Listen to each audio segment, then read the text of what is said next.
Ce verre, Oui. Qu'est-ce qu'il a? est-ce qu'il est à moitié plein ou à moitié vide? Bonne question. Plus que jamais, l'habit ne fait pas le moine. Sous cette barbe postiche ne se cache pas une philosophe grecque, mais bel et bien Katharina Fromm, vice-rectrice de l'université de Fribourg. Empêchée de donner son cours de chimie générale, Covid oblige, elle a décidé de truffer sa traditionnelle scénette de Noël d'expériences explosives. Ensuite, vous allez voir que... Ça nous permet aussi de transmettre en fait notre amour, notre enthousiasme pour la chimie, parce qu'on adore en fait faire les expériences. On est chimiste, c'est une science expérimentale et théorique, et on voudrait quand même bien montrer la partie expérimentale ici.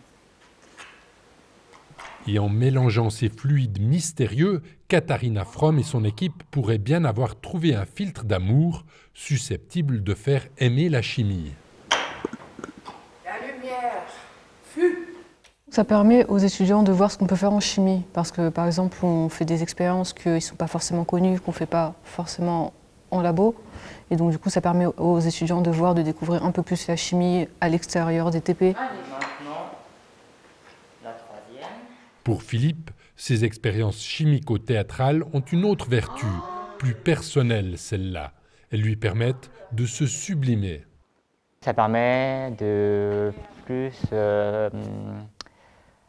m'aider à m'exprimer peut-être en public et même par rapport à mon travail, enfin par rapport à ma thèse, et vu qu'on doit faire pas mal de présentations orales, ça aide pas mal. 14, 15, 16, 17, 18, 19, 20. C'est vrai que ça aide aussi aux jeunes doctorants de pouvoir parler, de pouvoir s'exprimer sur scène et de pouvoir parler librement, même s'il y a un script. Les textes, les dialogues sont souvent quand même freestyle, donc ça évolue pendant le tournage en fait, et donc c'est quelque chose qui apprend aux jeunes d'être spontanés devant une caméra. Un message pour Aristote, c'est vous?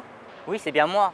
Elena vient d'être enlevée par les Troyens. Et le théâtre, avec le stress qu'il génère, le bonheur qu'il procure, est une vraie expérience chimique en soi.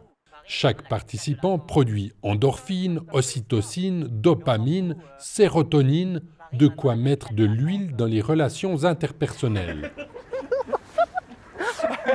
Je pense que ça permet de resserrer les liens entre le groupe, parce qu'on n'a pas forcément le temps de se voir tous ensemble, à part dans la lunchroom, mais en ce moment avec le corona, c'est pas trop possible. Et puis moi je trouve que c'est une bonne expérience. Chaque Noël on fait soit ça, soit on fait des dîners ensemble. Pour Noël on s'offre des cadeaux et c'est super cool, moi j'aime bien. Il faut ce qu'il faut ces jours-ci. Santé, stay healthy, Merry Christmas.